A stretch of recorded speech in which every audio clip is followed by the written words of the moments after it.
Dikshita, why you are so concerned? अरे स्मृति एक student है and now she is preparing for UPSC prelims 2024 and now you know that prelims are just 50 days you know away. तो she is very stressed out about the preparation. वो पूछ रही थी क्या करना चाहिए क्या नहीं करना चाहिए. तो मैंने बोला कि कल मिलते हैं एंड फिर विल डिस्कस ऑन दैट. या दीक्षिता, अभी हमारे पास 50 days है, तो बच्चे को क्या करना चाहिए प्रीलिम्स के लिए? आपके हिसाब से कौन सा चीज़ें बहुत इंपॉर्टेंट है अभी प्रीलिम्स के लिए? या स्मृति, जैसे कि हमने खुद भी एग्ज़ाम दिया है, इतने सारे एस्पिरेंट्स को एग्ज़ाम देते हुए देखा है इतने सालों से. तो इन माय ओपिनियन एग्ज़ाम केयर के साथ साथ मेंटल हेल्थ केयर, ये दो चीज़ें आर एक्सट्रीमली इम्पॉर्टेंट. इन दोनों चीज़ों में से कोई भी चीज़ें बैकफुट पे नहीं जानी चाहिए. बिल्कुल. तो एग्जाम केयर तो स्टूडेंट्स को करना ही चाहिए, स्ट्रैटेजी अपनी अडॉप्ट करनी चाहिए एग्जाम क्वालिफाई करने के लिए, लेकिन उसके साथ साथ मेंटल हेल्थ केयर पे ध्यान देना चाहिए. And in my opinion there are 3 things जिस पे स्टूडेंट्स को फोकस करना चाहिए. Right. First thing is to take regular breaks to avoid any kind of burnout. अब हमें पता है कि स्टूडेंट्स इन लास्ट की कुछ दिनों में ना 12 से 14 घंटा 15 घंटे जो हैं वो पढ़ाई कर रहे होंगे. तो इतने लंबे देर तक बैठना तो किसी के लिए जो है वो बेनिफिशियल नहीं है. तो आपको हर एक 1 घंटे के बाद 2 घंटे के बाद 5 से 10 मिनट का ब्रेक लेना ही चाहिए to avoid any kind of burnout, ताकि आप लंबे टाइम तक जो अपनी स्टडीज है उसको सस्टेन कर पाएं. Next important thing is to adopt a very healthy lifestyle. Healthy lifestyle में आता है सबसे पहले एक बहुत ही हेल्दी डाइट, जहाँ पर आपको फ्रूट इंटेक करना चाहिए, वाटर इंटेक करना चाहिए, ताकि आप हाइड्रेटेड रहें हमेशा और आपको पढ़ने में मजा आए. ऐसा नहीं है कि आप डल हो जाएं पढ़ने में और फिर आपको लगे कि यार कैसे 12 घंटे हम जो है वो पढ़ने के लिए बैठे. Light food also make you feel light. इसीलिए मैं बोल रही हूँ fibre intake, fruit intake, water intake ज्यादा होना चाहिए. सेकंड है कि एक्सरसाइज करें.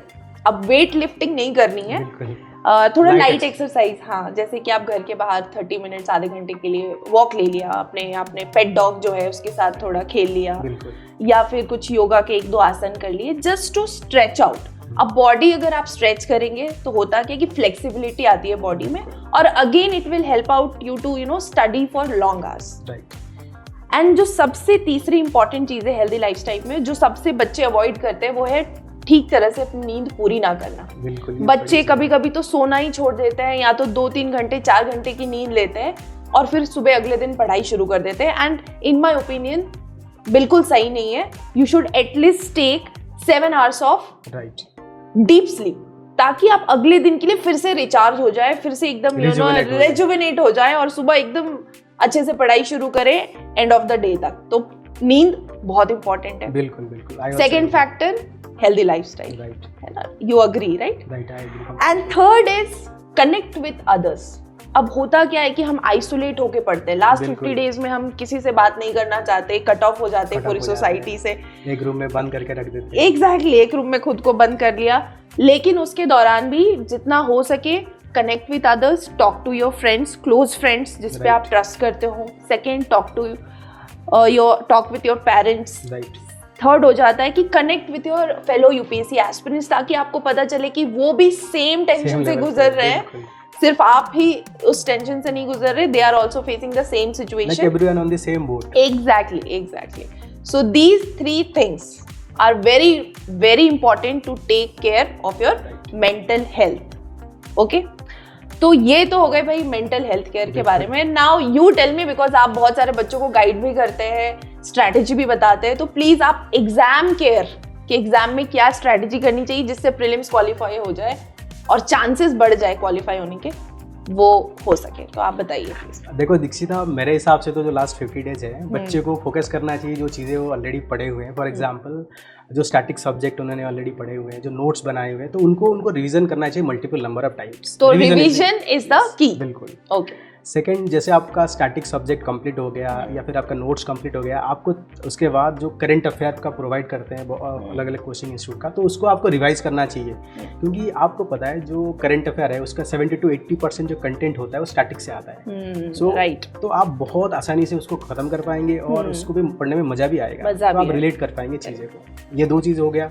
फिर थर्ड चीज़ क्या है, आपको जो PYQ प्रीवियस ईयर क्वेश्चन है उसको आपको इन डेप्थ एनालिसिस करना पड़ेगा. एनालिसिस तो करना इससे क्या होगा, आपको एक इंसाइट मिलेगा यूपीएससी का लैंग्वेज क्या रहता है, यूपीएससी कहाँ आपको कंफ्यूज करता है और कौन सा एरिया सबसे बड़ा इंपॉर्टेंट चीज़ है। क्योंकि देखो हम सब चीज़ें पढ़ नहीं सकते क्योंकि सिलेबस बहुत वास्ट है, बुक भी बहुत वास्ट है, so we have to be very selective. Yes.